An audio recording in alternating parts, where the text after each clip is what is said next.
اشرفی voice کے دوستو السلام علیکم ورحمۃ اللہ۔ تو میرے پیارے دوستو، آج کی ویڈیو میں ہم آپ کو بتائیں گے کہ حضرت امام زین العابدین رحمۃ اللہ کو 35 سال بعد کیوں زہر دے کر قتل کر دیا گیا تھا۔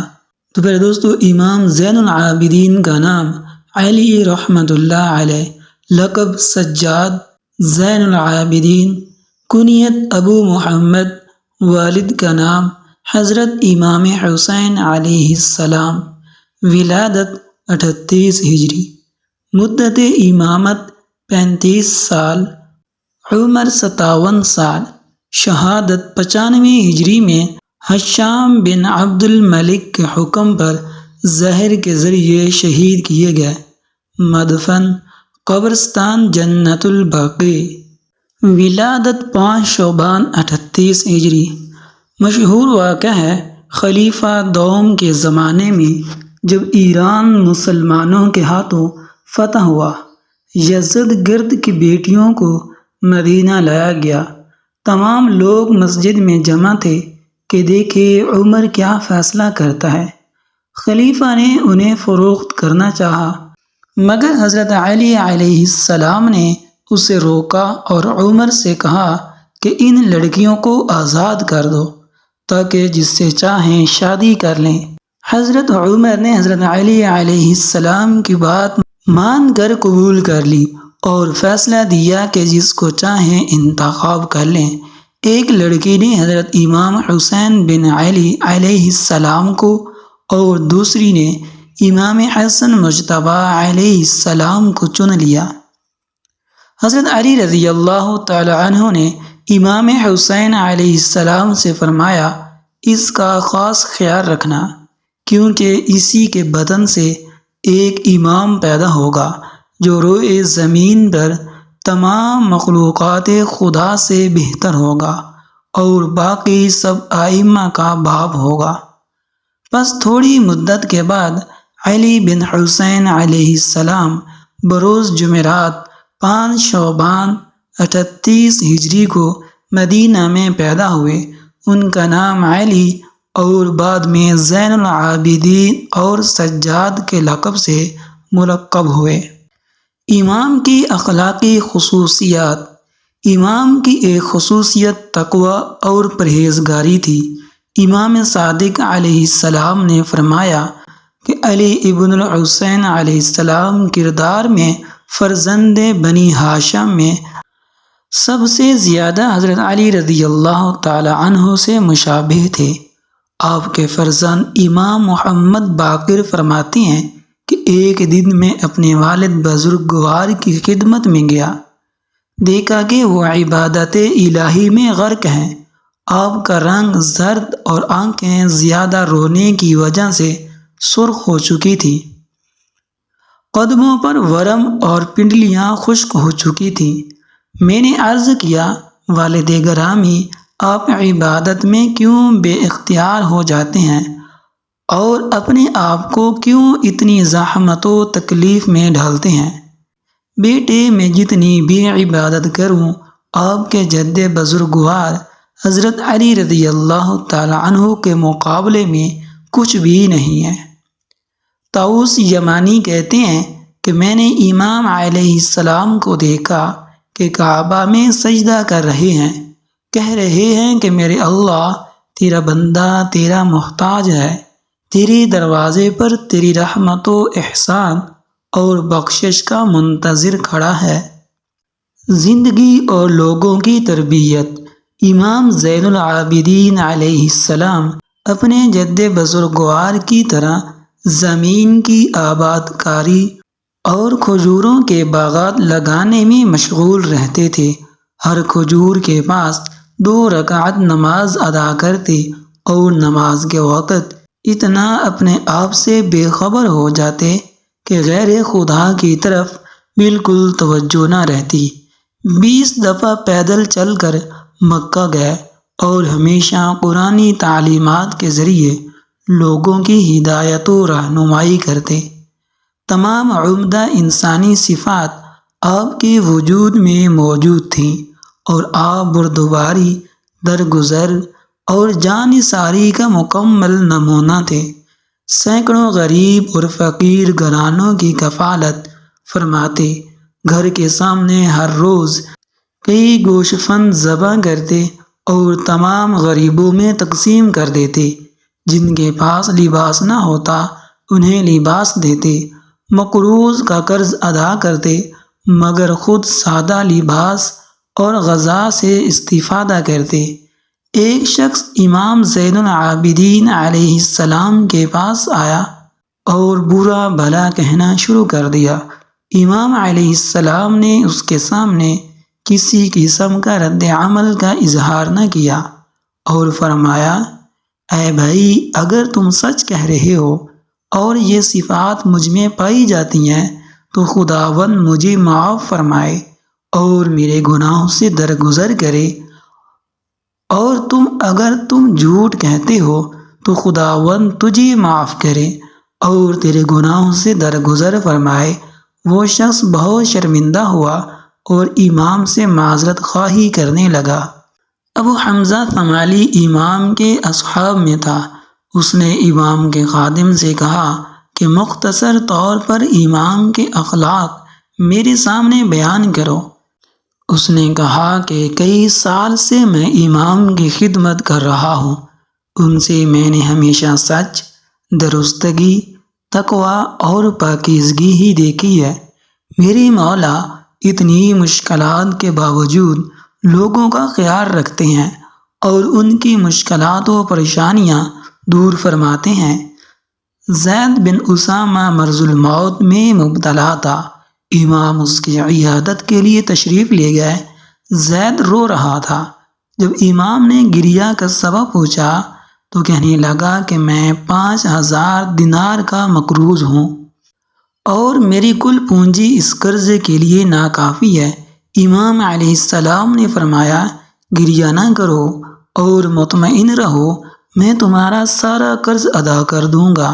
جب رات اپنے سیاہ پردے ڈالتی ہے اور سب لوگ سو جاتے تو حضرت سجاد علیہ السلام اٹھتے اور ایک برتن میں غذا رکھتے، کندھے پر ڈالتے اور اپنا چہرہ ڈھانپ لیتے تاکہ کوئی پہچان نہ سکے۔ پھر اس کو غرباء کے گھروں میں لے جاتے اور انہیں عطا کرتے۔ تقریباً مدینہ میں 100 بے سرپرست خاندانوں کی کفالت کرتے اور ان میں سے اکثر بے نوا اور زمین گیر تھے، اور عجب یہ تھا کہ ان خاندانوں میں سے کوئی بھی یہ نہیں جانتا تھا کہ ہماری کفالت کرنے والے امام زین العابدین علیہ السلام ہیں۔ لیکن آپ کی شہادت کے بعد جب مدد کا سلسلہ منقطع ہو گیا تو انہیں معلوم ہوا کہ ہمارے یار و مددگار امام زین العابدین علیہ السلام تھے۔ والد گرامی کے ہمراہ آپ کربلا کی طرف ہجرت ہی سے اپنے والد گرامی کے ہمراہ تھے اور قدم بقدم حضرت امام حسین علیہ السلام کے پیچھے چل رہے تھے، حتیٰ کہ جب عاشور کے روز امام حسین علیہ السلام نے حل من ناصر ینصرنا کی صدا بلند کی تو آپ اٹھے تاکہ اپنے والد گرامی کی مدد کریں، لیکن حضرت زینب علیہ السلام سامنے آ گئی اور فرمایا کہ آپ تنہا اس گھرانے کی پریشانی ہے اور امام حسین علیہ السلام کے بعد امام ہیں، ہم سب کے سرپرست ہیں، آپ کا کام ہماری سرپرستی اور لوگوں تک شہداء کے پیغام کو پہنچانا ہے۔ اگرچہ کچھ ناآگاہ لوگ امام کو بیمار، بیکار اور ضعیف تصور کرتے ہیں، لیکن وہ سخت غلطی پر ہیں، چونکہ امام علیہ السلام کی بیماری مصلحت خدا تھی تاکہ دشمن کے ظلم سے محفوظ رہیں۔ آپ کربلا کی زندہ تاریخ تھے، اس لیے امام حسین علیہ السلام اور آپ کے جانثار ساتھیوں کی شہادت کے بعد شمر کچھ بنی امیہ کے ظالموں کے ہمراہ خیمہ گاہ کی طرف آیا تاکہ پسماندگان کو بھی قتل کر دے۔ چونکہ آپ بیمار تھے لہٰذا اس کے ہمراہوں نے اعتراض کیا عمر سعد اس کے پیچھے آیا اور شمر کو اس جسارت کے باعث سرزنش کی اور امام کے خیام سے نکال کر کہنے لگا کہ یہ ایک بیمار شخص ہے، وہ کچھ کرنے کے قابل نہیں، لہذا اسے رہنے دو۔ امام اور حشام۔ عبد الملک کئی سال ظلم بری زندگی گزار کر اس دنیا سے چلا گیا اور اس کا بیٹا حشام اس کی جگہ پر حاکم قرار پایا۔ وہ ایک دفعہ ایام حج میں مکہ گیا یعنی اس کے اپنے قول کے مطابق تاکہ خانہ خدا کی زیارت بھی کرے اور سادہ لوح افراد کو دھوکہ بھی دے۔ چنانچہ جب طواف کرنے لگا تو زیادہ ہجوم کی وجہ سے طواف نہ کر سکا اور مجبور ہو کر ایک جگہ بیٹھ گیا تاکہ ہجوم ختم ہو جائے۔ اچانک امام سجاد علیہ السلام حرم میں تشریف لائے۔ لوگوں نے درود بھیجا اور آپ کے لیے راستہ بنایا۔ حضرت طواف کے بعد حجر اسود کی طرف گئے تاکہ اس کا بوسہ لیں۔ حشام نے جب یہ دیکھا تو بہت پریشان ہوا اور بے اعتنائی سے کہنے لگا کہ یہ شخص کون ہے؟ میں اسے نہیں جانتا۔ فرزدق آزاد شاعر نے فوراً حشام کی طرف دیکھ کر کہا کہ اے حشام، مجھے تعجب ہے کہ تو اسے کیوں نہیں جانتا۔ اگر تو اسے نہیں جانتا تو میں اسے اچھی طرح جانتا ہوں۔ میں تجھے بتلاؤں کہ وہ کون ہے۔ یہ وہ ہیں کہ جسے سرزمین مکہ اور حرم خداوند جانتے ہیں کہ یہ وہ ہیں کہ جن کے جد نامدار رسول اسلام ہیں۔ خدا ان پر درود بھیجتا ہے۔ یہ بہترین بندگان خدا کے فرزند ہیں۔ یہ وہ مشہور پرہیزگار ہیں، اور تو کہتا ہے کہ میں انہیں نہیں پہچانتا۔ انہیں کوئی فرق نہیں پڑتا اگر تو انہیں نہیں پہچانتا تو عرب و عجم انہیں پہچانتے ہیں۔ حشام کو فرزدق کی گفتگو سے سخت غصہ آ گیا اور اس نے حکم دیا کہ اسے جیل بھیج دیا جائے۔ امام علیہ السلام نے جیل میں اس کے لیے ہدیے بھیجے، اس کی زحمات کی قدردانی کی اور ایک دن اسے جیل سے رہا کروایا۔ حضرت امام سجاد علیہ السلام اور صحیفہ سجادیہ۔ جب امام سخت مشکلات اور محاصرہ میں تھے تو آپ نے اپنے مطالب کو دعا کی شکل میں پیش کرنا شروع کر دیا۔ آپ کی دعاؤں کو صحیفہ سجادیہ میں جمع کیا گیا۔ یہ کتاب اگرچہ ظاہراً ایک کتاب ہے، مگر یہ علمی، ریاضی، طبعی، فلکی، اجتماعی، سیاسی اور اخلاقی مطالب کا دریا ہے۔ اس میں حقیقی مشکلات اور تکالیف کا بیان ہے۔ ہم بطور نمونہ چند مختصر اور سادہ جملات کا ترجمہ کے دیتے ہیں۔ خدایا، میں اپنی زندگی میں حسد، غصہ، فضول خرچی اور پرہیزگاری کی کمی سے تیری بارگاہ میں پناہ مانگتا ہوں۔ خدایا، اگر میری زندگی تیری اطاعت میں گزرے تو مجھے زندہ رکھنا، اور اگر شیطان کی چراگاہ بن جائے تو مجھے اپنی طرف لے جا اور میری جان لے لینا۔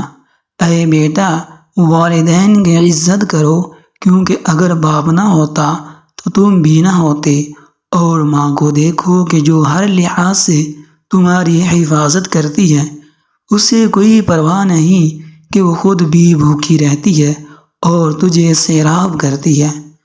خود اچھے کپڑے نہ پہن کر تجھے پہناتی ہے، خود دھوپ میں رہ کر تجھے سایہ مہیا کرتی ہے۔ تم اس کا اجر نہیں دے سکتے، بلکہ صرف خدا ہی اس کا اجر دے سکتا ہے۔ اپنی اولاد کا خیال رکھیں، کیونکہ نیک اور بد ہر دو صورت میں اس کا تیرے ساتھ تعلق ہے، اور تم اس کی تربیت و رہنمائی کے ذمہ دار ہو۔ اپنے بہن بھائیوں پر شفقت و مہربانی کریں، کیونکہ وہ تیرے بازو، تیری عزت اور طاقت ہیں۔ دشمن کے مقابلہ میں ان کی مدد اور خیرخواہی کرو۔ استاد کا احترام کرو، اس کے سامنے ادب سے بیٹھو اور اس کی گفتگو توجہ سے سنو۔ اس کے سامنے بلند آواز میں گفتگو نہ کرو۔ نیز اگر کوئی اس سے سوال کرے تو اگرچہ تجھے اس کا جواب معلوم ہو پھر بھی اس سے پہلے بات نہ کرو۔ ہمسایہ کا احترام کرو، اس کی مدد کرو، اگر اس کا کوئی عیب دیکھو تو اسے چھپاؤ اور لغزشوں میں اسے نصیحت کرو۔ اپنے دوست کے ساتھ انصاف کرو اور اسے ایسے چاہو جیسے وہ تمہیں چاہتا ہے۔ اگر گناہ کرنے لگے تو اسے منع کرو، ہمیشہ اس کے لیے رحمت بنو نہ کہ عذاب۔ امام زہری، ابن مسیب اور ابن عیینہ کہتے ہیں کہ ہم نے امام علی ابن الحسین رضی اللہ تعالی عنہ سے زیادہ افضل عبادت گزار اور فقیہ کسی کو نہیں دیکھا۔ امام مالک فرماتے ہیں کہ آپ کو کثرت عبادت کی وجہ سے زین العابدین کہا جاتا ہے۔ حضرت علامہ عبد الرحمن جامی روایت کرتے ہیں کہ امام زین العابدین ایک مرتبہ نماز تہجد میں مشغول تھے کہ شیطان ایک اژدہے کی شکل میں آ گیا اور آپ کے پاؤں کے انگوٹھے کو کاٹنا شروع کر دیا، لیکن آپ عبادت خداوندی میں انہماک سے مشغول رہے۔ شیطان آپ کو عبادت خداوندی سے ہٹانے میں ناکام رہا، حتیٰ کہ وہ عاجز آ گیا۔ جب آپ نے اپنی نماز مکمل کر لی تو تماچا مار کر شیطان کو دور ہٹا دیا۔ اس وقت ہاتف غیبی نے 3 بار صدا دی، انت زین العابدین، انت زین العابدین، انت زین العابدین، کہ بے شک آپ عبادت گزاروں کی زینت ہیں۔ اس کے بعد آپ کا یہی لقب مشہور ہو گیا۔ امام زین العابدین اخلاق محمدی اور علم مرتضوی کے مالک تھے۔ آپ ایک اونٹنی پر سوار ہو کر 20 مرتبہ حج کے لیے گئے، لیکن کبھی ایک مرتبہ بھی اسے چھڑی سے نہ مارا۔ جب آپ کی شہادت ہوئی اور انہیں غسل دیا گیا تو غسل دینے والے ان کی کمر پر سیاہ نشانات دیکھنے لگے اور کہنے لگے کہ یہ کیا ہے؟ تو کسی نے انہیں بتایا کہ امام زین العابدین رات کو آٹے کی بوریاں اپنی کمر پر اٹھا کر اہل مدینہ کے فقراء میں تقسیم کرتے تھے، اور یہ انہی بوریوں کے نشانات ہیں۔ ایک روایت میں ہے کہ کسی نے حضرت امام زین العابدین سے کہا کہ آپ لوگوں میں سب سے زیادہ نیک اور برگزیدہ ہیں، لیکن آپ اپنی والدہ کے ساتھ ایک برتن میں کھانا نہیں کھاتے، حالانکہ وہ یہ چاہتی ہے۔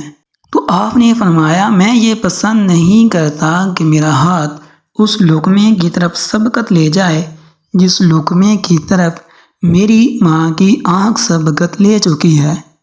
ایک دفعہ حضرت امام زین العابدین کے ایک کنیز سے کھانے سے بھرا برتن ٹوٹ گیا، جس کی وجہ سے اس کا چہرہ خوف سے پیلا ہو گیا۔ تو آپ نے اسے فرمایا، جاؤ تم خدا کی راہ میں آزاد ہو۔ ایک روایت میں مذکور ہے کہ ایک دفعہ حضرت امام سجاد باہر نکلے تو آپ سے ایک شخص ملا جس نے آپ کو برا بھلا کہا، جس کی وجہ سے آپ کے ساتھ موجود غلام اور چاہنے والے اس شخص پر غضبناک ہو گئے۔ تو آپ نے ان سے فرمایا، ٹھہر جاؤ۔ پھر آپ نے اس شخص سے مخاطب ہو کر فرمایا، ہمارا معاملہ تم پر زیادہ پوشیدہ نہیں رہنا چاہیے۔ کیا تمہاری کوئی ایسی حاجت ہے کہ جسے ہم پورا کر سکتے ہیں؟ یہ سن کر وہ شخص شرمندہ ہو گیا۔ پھر آپ نے اپنی چادر اس پر ڈال دی اور اسے 1000 درہم دینے کا حکم دیا۔ اس کے بعد وہ شخص امام زین العابدین کو کہا کرتا تھا کہ میں گواہی دیتا ہوں کہ واقعی آپ رسولوں کی اولاد ہیں۔ 25 محرم الحرام 95 ہجری بمطابق 714 عیسوی کو آپ کو زہر دے دیا گیا، جس کے سبب آپ درجہ شہادت پر فیض ہو گئے۔ شہادت کے وقت امام زین العابدین 57 سال کے تھے۔ آپ کے فرزند امام محمد باقر نے آپ کی نماز جنازہ پڑھائی اور آپ مدینہ منورہ میں اپنے عم بزرگوار حضرت امام حسن اور دادی خاتون جنت حضرت فاطمہ زہرا رضی اللہ تعالی عنہا کے پہلو میں جنت البقیع میں دفن کیے گئے۔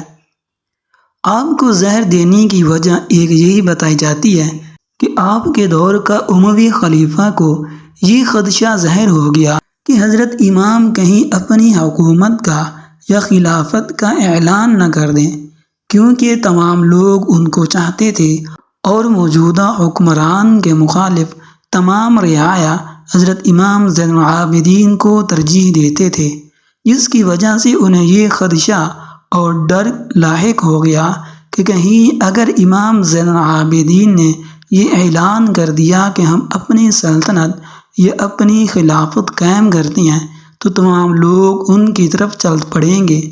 تو اس خدشے کی وجہ سے اس نے اپنے چند لوگوں کو یہ حکم دیا کہ امام زین العابدین کو زہر دے کر اس صفحہ ہستی سے ختم کر دیا جائے۔ تو پھر دوستو، امید ہے کہ یہ مختصر سی ویڈیو آپ کو پسند آئی ہوگی۔ اگر پسند آیا تو لائک کر دیں اور ایک اچھا سا کمنٹ کر دیں، اور اگر آپ نے ابھی تک ہمارے چینل کو سبسکرائب نہیں کیا تو ہمارے چینل کو سبسکرائب کر دیں اور بیل آئیکن کو بھی پریس کر دیں تاکہ آپ کو اس طرح کی اسلامی اور معلوماتی ویڈیو بر وقت مل سکیں۔